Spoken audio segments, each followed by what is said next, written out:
Hey, what's up everybody? Welcome back to another episode. In today's video, we're going to be talking about the top 3 quality control issues that you can expect and should be aware of if you plan on purchasing the all-new Ford Maverick.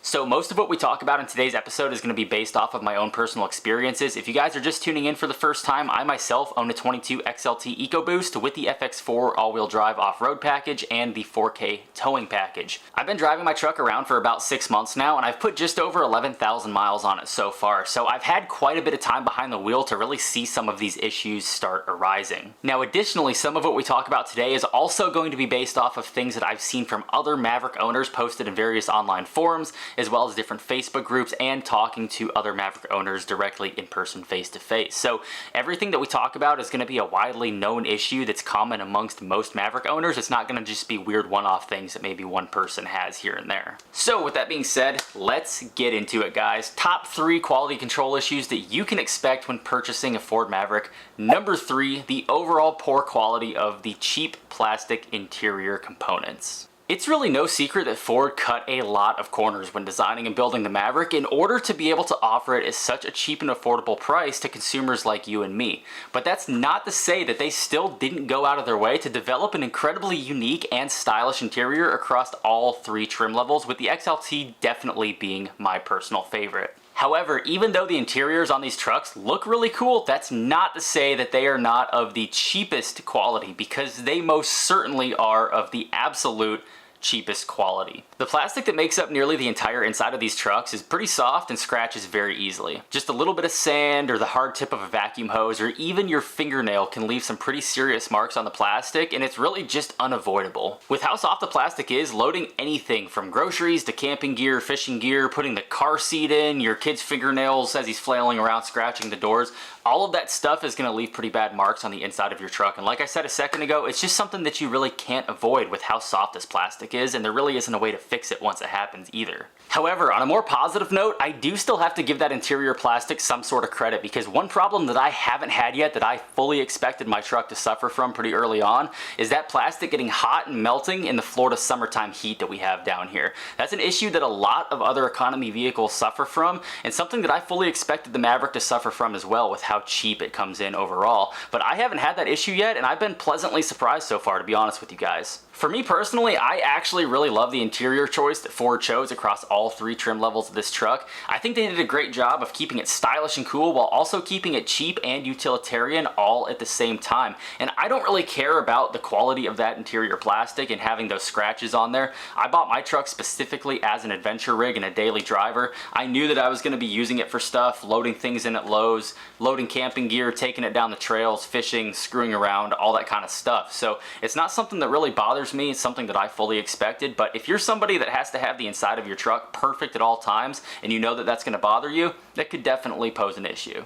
Top 3 quality control issues that you can expect when purchasing a Ford Maverick. Number 2, chipping, cracking, flaking, and overall quality of the exterior paint. If you've ever had a vehicle professionally repainted or even taken one in just to get a price estimate on how much it would cost, you already know how expensive painting a vehicle can be, typically costing upwards of thousands and thousands of dollars. So naturally, when Ford was looking for places where they could cut costs to be able to offer the Maverick at such an affordable price, this was an obvious choice, which has become pretty apparent amongst many Maverick owners. Fortunately for me, I've actually been on the luckier end of this so far, and I haven't had any real issues with my paint. I have one small rock chip on the front of my hood, but I quickly fixed that by putting the Ford branded hood deflector over the front. It's like $79.99 on their accessories website, and I highly recommend doing it. Since putting it on, I haven't noticed any more rock chips, and I think it works pretty well for 80 bucks. But anyway, going back to what we were talking about, other Ford Maverick owners have not been so lucky and are reporting chipping, cracking, flaking, and all kinds of other issues with their paint,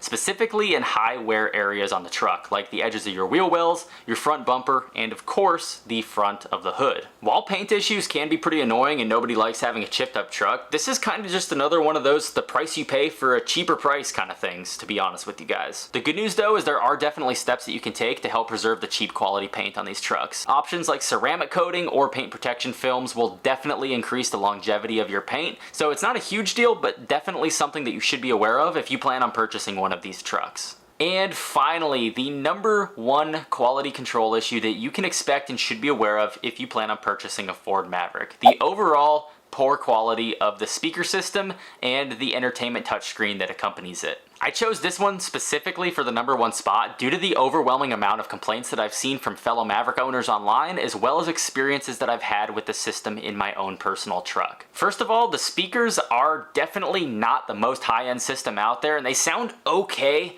but they're not great by any means. Additionally, if you're somebody that's like me and likes a lot of bass when you listen to music, you're gonna be pretty disappointed because the bass level in these trucks is pretty much non-existent, at least on the XLT trim level, which is what I have. Also, you really can't turn the speakers up that loud anyway because they start getting muddy and start getting pretty rattly at about the halfway point on the volume dial. Other than the overall cheapness and the poor sound quality of the speaker system, I haven't really had too many issues, so to speak, but the one issue specifically that I have had with the speaker system is the one up on the dash on the driver's side developed a pretty bad rattle, and it only happens sometimes, so I'm not really sure if it's the speaker or if maybe something is rattling in the dash up there, but when I turn it up to about 14 or 15, every once in a while, it'll start rattling really bad, and it won't go away unless I turn the truck off or let it sit for a few minutes, so that's definitely something kind of weird and something that's probably pretty specific to my particular vehicle, but it is something to note. They are pretty poor quality, and if you start turning them up too loud, you might start having rattles or you might start having issues with the speakers themselves.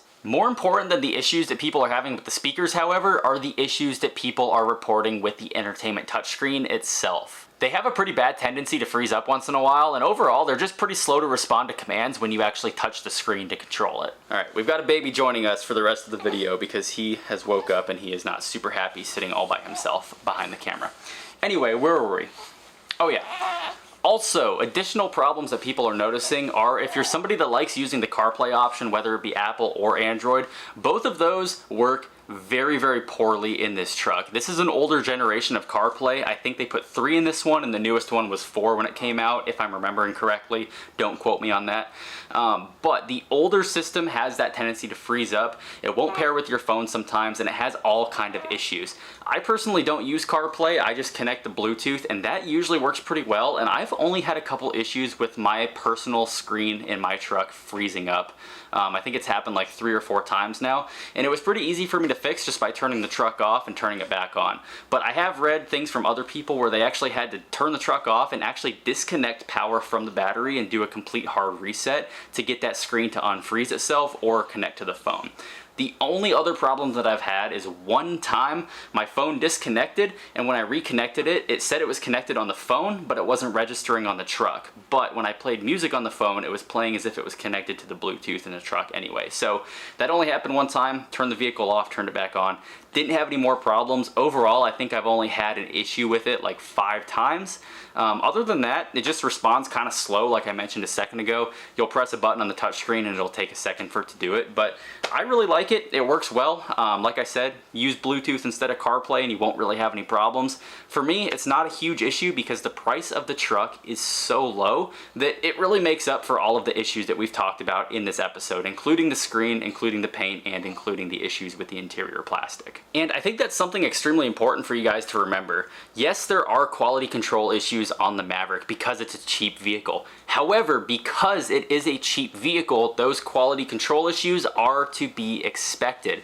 If Ford took the extra time to put the extra labor in and make sure that everything is done exactly perfect and they use the highest quality components and materials, the Maverick wouldn't start under $20,000. It would start at just about the same as every other truck on the market, and we wouldn't have the opportunity as everyday average consumers that can't afford an $80,000 truck to purchase a $20,000 to $30,000 truck like we do now thanks to the Maverick. Hey man. Anyway guys, the point that I'm trying to make here is that I absolutely love my Maverick, and all the quality control issues that these things have are super minor and nothing that should cause you to not consider purchasing the Maverick. I think it's a great vehicle. It's done well for me so far, and I can't wait to go on more adventures with this thing, guys. So, me and Casey are going to sign off for the day. I hope you guys enjoyed the video. I hope you're enjoying your Mavericks, and I hope if you don't have your Maverick yet, you're still considering putting in an order for one because these things are worth it. Let me know if you guys enjoyed the video down in the comments. If you have any further thoughts, concerns, complaints, whatever it is, let me know. Subscribe for more. Hit that like button. Me and Casey are out. I'll see you guys on the next one.